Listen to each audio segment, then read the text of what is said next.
নানান ঝামেলায় বড্ড দেরি হয়ে গেল। আজ বুঝি বাবার রওজায় তেল পানি দেওয়ার জায়গা পাওয়া যাবে না। দেখি একটু তাড়াতাড়ি যাই। আসসালামু আলাইকুম ওয়া রাহমাতুল্লাহি ওয়া বারাকাতুহু। আরে বুবু মারুফা, কি ব্যাপার, আপনি কেমন আছেন? আরে নাচিমা বুঝি, আলাইকুম সালাম। বাবার কৃপায় কোনো রকম না মরে বেঁচে আছি। তুই কেমন আছিস তাই বল। আলহামদুলিল্লাহ, আল্লাহর কৃপায় খুব ভালো আছি। আচ্ছা বোন, আমি তোমার সালাম দিলাম আর তুমি হাত উঁচু করে মাথা নিচু করে অমুসলিমদের মতো বললেন আলাইকুম সালাম। এরকম বলতে নেই, বলতে হয় ওয়া আলাইকুমুস সালাম ওয়া রাহমাতুল্লাহি ওয়া বারাকাতুহু। আল্লাহ পাক খুব ভালো রেখেছেন। আরে রাখ তোর নসিহত, তোরা তো রাস্তাঘাটে মাস্টারি করতে হবে না। আমি এখন ব্যস্ত আছি, কিছু বলার থাকলে তাড়াতাড়ি বলে ফেল। হ্যাঁ, বলার জন্য তো দাঁড়িয়ে আছি।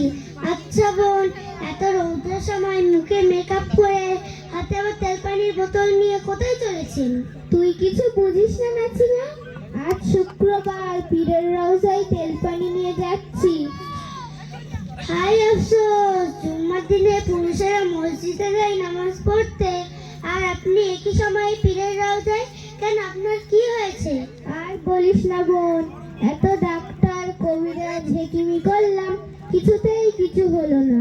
তাই পাড়ার কত বয়স্ক মহিলারা বলল, তুই মানিকতলার পীরের মাজারে যা, সেখানে গিয়ে মান্নত কর, 7 শুক্রবার তেল পানি ব্যবহার কর, দেখিস ভালো হয়ে যাবি।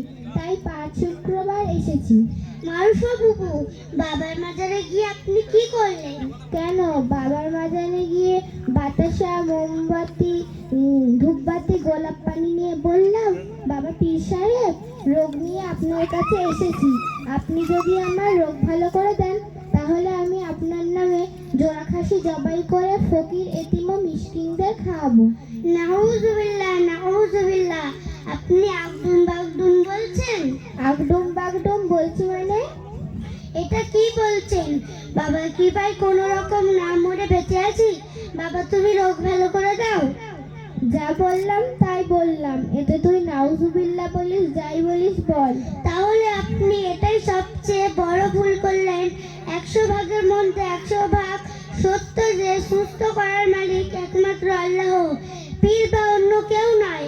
পবিত্র কোরআনে আল্লাহ পাক বলেছেন, ইন্নাশ শিরকা লাযুলমুন আযীম, অর্থাৎ শিরক সবচেয়ে বড় গুনাহ, এতে ঈমান আমল সব নষ্ট হয়ে যায়। কি বললি, এতে ঈমান আমল সব সর্বনাশ হয়ে যায়? হ্যাঁ, অবশ্যই। শিরক কাকে বলে দয়া করে আমাকে খুলে বলো, যাতে আমি ভালো করে বুঝতে পারি। শুনুন তাহলে, শিরক শব্দের অর্থ হলো আল্লাহর সাথে কাউকে কোনো ব্যাপারে অংশীদার স্থাপন করা, অর্থাৎ আল্লাহর গুণ কারোর কাছে তালাশ করা, যেমন সুখ, শান্তি, হায়াত, মাউত, সন্তান, সম্পত্তি, সব দেওয়ার মালিক একমাত্র আল্লাহ, পীর বা অন্য কেউ নয়, একমাত্র আল্লাহ। এগুলি যদি কোনো নবী রাসূল, পীর ওলির কাছে চাওয়া হয়, তাহলে এটা শিরক হবে। হাদিসে আছে, কবর জিয়ারতকারী মহিলাদের প্রতি নবী সাল্লাল্লাহু আলাইহি ওয়াসাল্লাম লানত করেছেন, অতএব মহিলাদের রওজায় খাওয়া নিষেধ। হুজুর সাল্লাল্লাহু আলাইহি ওয়াসাল্লাম আরো বলেন, আল্লাহ ব্যতীত কারো নামে জীব জন্তু জবাই করা হারাম। কোন দেব দেবী, নবী রাসূল, পীর ওলির নামে মান্নত করা ও জন্তুর মাংস খাওয়া হারাম। কবি বলেন, খোদার সাথে শিরক করি শোনো মুসলমান, শেষ বিচারে ঠাঁই হবে সোজা জাহান্নাম। তুমি এত সুন্দর সুন্দর কথা কোথা থেকে? আনুদ্দিনিয়াত একাডেমির উস্তাদের কাছ থেকে শিখেছি। তিনি সুন্দর সুন্দর কথা বলেন। শুধু তাই নয়, পিতামাতার সাথে কেমন আচরণ করতে হয়, শিক্ষক মহাশয়ের সাথে কেমন ব্যবহার করতে হয়, শুধু তাই নয়, কোরআন, হাদিস, ঈমান, আমল, শিরক, বেদাত সম্পর্কে অনেক কিছুই শিক্ষা দিয়ে থাকেন। আমি তো কোরআন, হাদিস, ঈমান, আমল, শিরক, বেদাত সম্পর্কে কিছুই জানি না।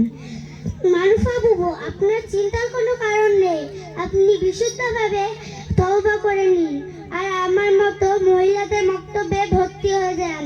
দেখবেন কোরআন, হাদিস, ঈমান, আমল, শিরিক, বিদআত সম্পর্কে অনেক কিছুই জানতে পারবেন। হাই, আমি কি সর্বনাশ করলাম! আজ তুই আমার চোখের পর্দা খুলে দিলি। আর কখনো পীরের রওজায় যাব না। রোগ নিয়ে মরে যাই, তবু বেঈমান হয়ে বেঁচে থাকতে চাই না। আজ এই তেলপানির বোতল গঙ্গার জলে ফেলে দিলাম আর সবার সামনে অঙ্গীকার করে বললাম, আমি বাড়ি গিয়ে মহিলাদের মক্তবে ভর্তি হব আর কোরআন, হাদিস, ঈমান, আমল, শিরিক, বেদআত সবকিছু ঠিকঠাক করে নেব। তাহলে আমি আছি নাসিমা। আসসালামু আলাইকুম ওয়া রাহমাতুল্লাহি ওয়া বারাকাতুহু। ওয়া আলাইকুমুস সালাম ওয়া রাহমাতুল্লাহি ওয়া বারাকাতুহু।